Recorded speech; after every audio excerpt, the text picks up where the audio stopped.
On sait même pas c'est où. Ok, ça doit être là-bas. Les étudiants et tout. Mais c'est où? Viens, on va demander. Je crois qu'elle est, elle est là pour ça. Ah oui, c'est vrai.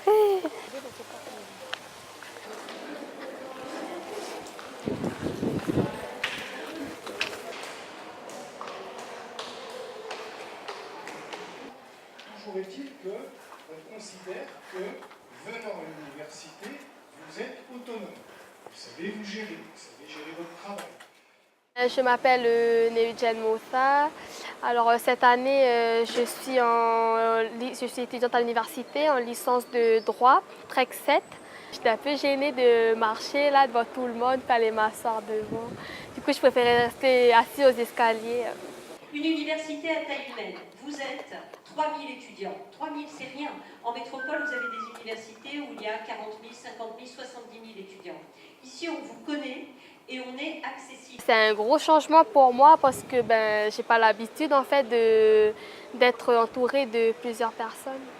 C'est vrai que les années à l'université sont les meilleures années de la vie. Profitez-en. Alors profitez-en pour travailler, pour réussir, mais profitez-en aussi pour développer toutes les connaissances, développer toutes les compétences que vous pourrez vraiment travailler au sein de Sigma, au sein des départements, au sein des ateliers, en TD, en cours, mais aussi dans toutes les activités annexes qui vous seront proposées. Non, ça va, je suis pas trop stressée. J'ai hâte de découvrir cette nouvelle année, de découvrir d'autres camarades et puis faire d'autres connaissances. Et puis j'ai hâte aussi de découvrir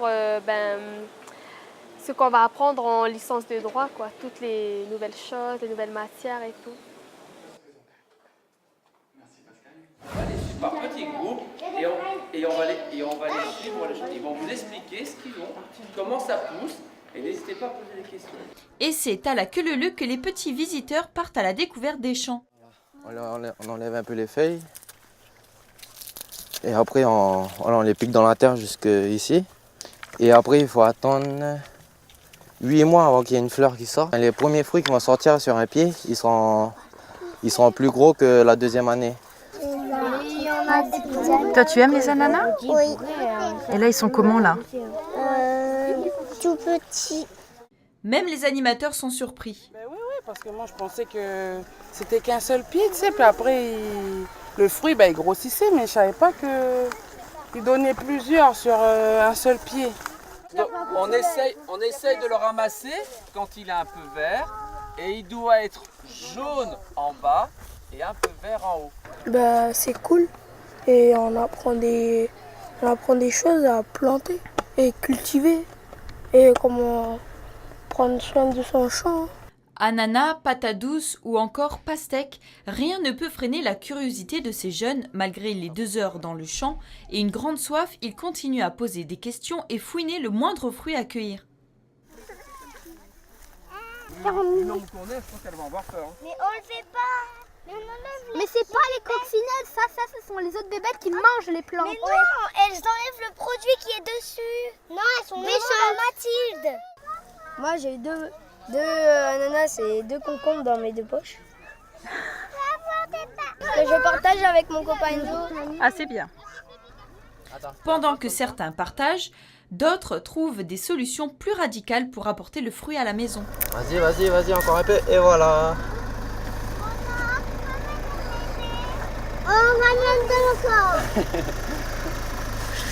On avait l'habitude d'avoir que le lycée agricole qui venait souvent. Et là, oui, c'est la première fois qu'il y a une colonie de vacances qui vient visiter l'exploitation. J'ai adoré pendant la journée, on a vu plein de trucs, des ananas, des pastèques, des mangues, des citrons. Des citrons.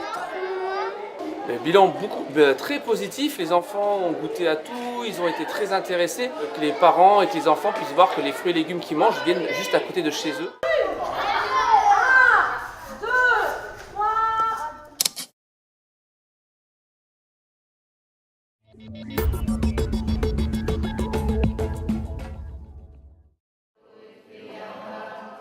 Il suffit d'aller à la messe pour voir les habitants qui siègent en permanence au village. Les autres se trouvent sur les motus à Naké en attendant la prochaine goélette pour vendre le fruit de leur labeur.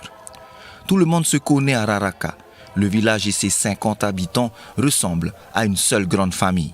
L'église, c'est un moment où tous les chrétiens se réunissent pour pouvoir partager aussi la parole de Dieu déjà. Ensuite, se retrouver en famille, c'est génial. Ah oui, tout le monde se connaît. Tout le monde se connaît. Il suffit qu'un de nous tombe malade pour que tout le monde, sans exception, se lève et tend la main. Alors, quand un drame frappe un des habitants, c'est tout le village qui compatit et se rend disponible. C'est le cas cette semaine avec le petit Théaroufa. Victime de malaise de plus en plus fréquent, ce Paumutu de 5 ans a été évassané vers Tahiti et 3 jours plus tard, sur la France. Tout de suite, le village entier a réagi. J'ai fait le premier pas, j'ai été voir tout le monde et je connais bien cette population. Le cœur qu'elle a, et elle va donner sans hésiter. Toutes les familles sans exception, ont donné quelque chose pour cette maman-là. C'est l'équivalent d'un billet d'avion? Plus que ça. Malgré de maigres revenus, tout le monde a voulu aider le petit Théaroufa et sa famille. Toute l'île souffre à l'unisson de ses propres parents. Actuellement s'organise une nouvelle collecte afin d'aider le père à rejoindre son fils. Yangensport aborde la compétition avec le plein de confiance. Le club a en effet battu samedi dernier le champion en titre de Nouvelle-Calédonie, l'AS Magenta, sur le score de 2-1. C'est pourtant l'ASM en première période qui va ouvrir le score sur un penalty transformé par Hilaire Nauk dans le premier quart d'heure. La réaction des hommes de Félix Tagawa ne se sera pas fait trop attendre, grâce à un splendide but signé Antoine Roiné. Jordan Diné à l'affût sur corner, donnant ensuite l'avantage aux siens. Grosse satisfaction pour le coach. Les nouvelles recrues de Yangensport, le milieu axial Cédric Sanso et l'attaquant Antoine Roiné, meilleur buteur du championnat 2018 avec 22 réalisations, se sont bien intégrés au groupe. 2 autres retours sont à noter. Le prolifique attaquant Bertrand Cailly, de retour de blessure, et aussi celui de Roy Kayara, qui jouait la saison dernière à Team Wellington, avec qui il a été sacré meilleur joueur du tournoi océanien. Un départ est à signaler, celui de Potin Poma pour le club tahitien de l'AS Vénus. Yangensport n'a participé qu'une seule fois à cette compétition. C'était en 2017. Le club de la côte Est était dans la poule B, celle du futur finaliste de cette édition, la Team Wellington. L'équipe finit deuxième avec une victoire, un nul et une défaite en 3 matchs. Pour cette édition 2019, la poule de Yangensport, sans jeu de mots, paraît très relevée sur le papier. Les adversaires des Bleus et Blancs ont tous une expérience de la Ligue des champions d'Océanie. Le premier est le Malampa Revivers. Ce club du Vanuatu, qui évolue également en bleu et blanc, n'a fait jusqu'ici qu'une seule apparition dans la compétition. C'était en 2017 à Auckland, dans un groupe C qui avait vu les Vanuatais subir 3 défaites. Il s'agit là de l'adversaire le plus à la portée du club de la côte Est. Le second, l'AS Stefana de Tahiti, est un gros client. Actuel 3e de son championnat, il a un avantage sur le plan physique par rapport à Yangensport. Le championnat tahitien est toujours en cours tandis que la Super League est en arrêt depuis novembre 2018 et ne reprendra qu'en mars prochain. L'AS Stefana a été finaliste de l'édition en 2012. Le dernier adversaire, l'AS City Dwellers, est un club papou. L'équipe n'a pas manqué la O-League depuis son entrée dans la compétition en 2016. Et surtout, ses progrès ont été constants jusqu'à atteindre les quarts de finale en 2018 où elle s'est faite laminer par Team Wellington, le futur vainqueur de la compétition.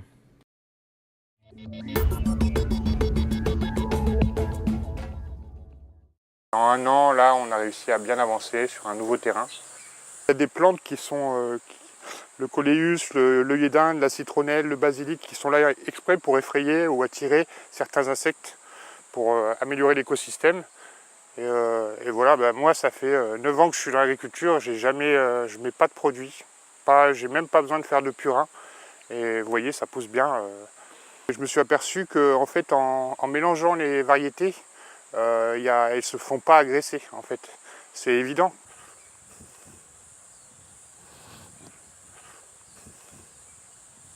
Ben là, on s'aperçoit que le pied de courge qui pousse au-dessus de la roquette fait de l'ombre à la roquette qui pousse très bien en dessous. Et en échange, j'ai l'impression aussi que la roquette, avec son odeur forte, repousse pas mal les chrysomèles. J'ai pas beaucoup d'attaques, ça pousse bien.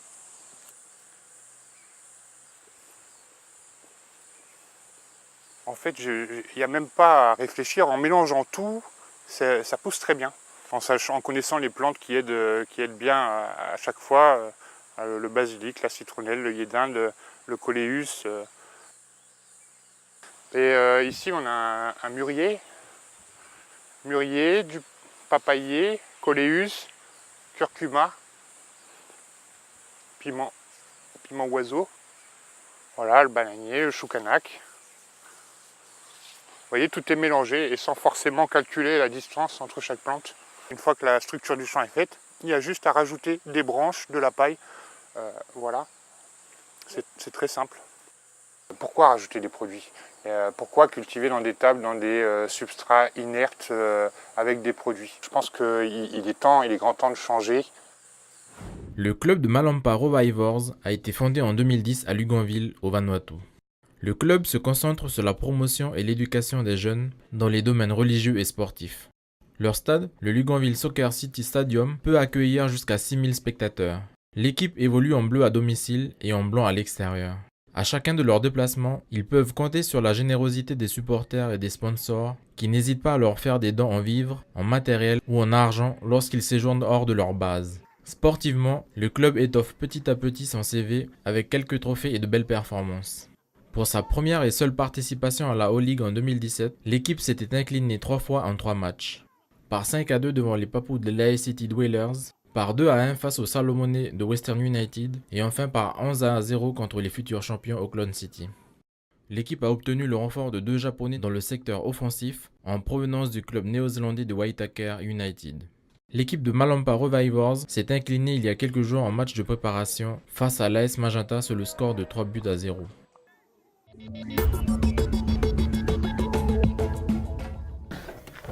Là, je charge ma machine pour la plaque, pour les plaques, pour emmener sur Pueblo, pour faire le montage des voitures.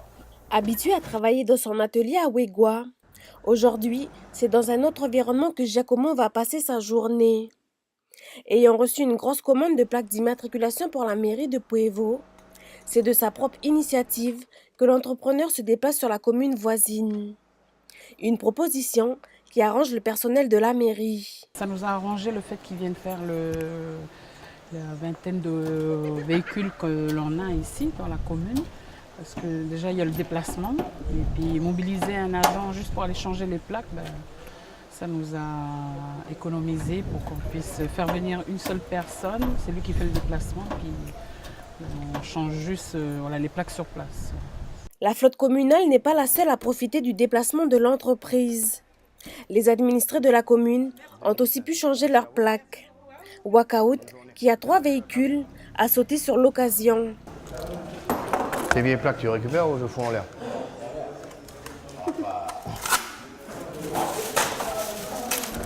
Il aura fait combien de plaques? 6. 3 véhicules.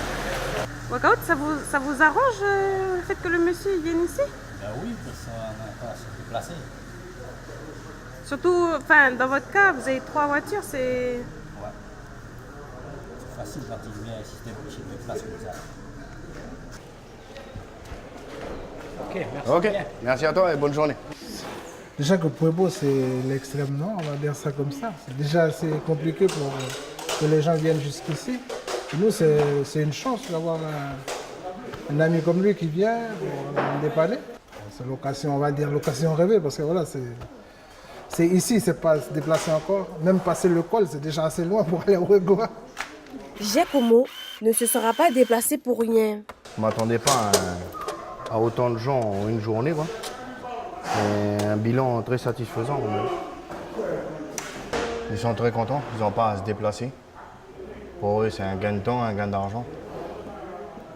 Pour l'instant, j'ai eu que des bilans positifs. Et pour vous, pour l'entreprise, financièrement, c'est positif aussi? Oui, oui, c'est positif. Ah oui, là, avec les clients qu'il y a eu aujourd'hui, bon. Au total, Giacomo a changé les plaques de 37 véhicules, ce qui représente plus de 90 000 francs de travaux. Lundi et mercredi prochain, il renouvellera cette opération, toujours à Pueblo.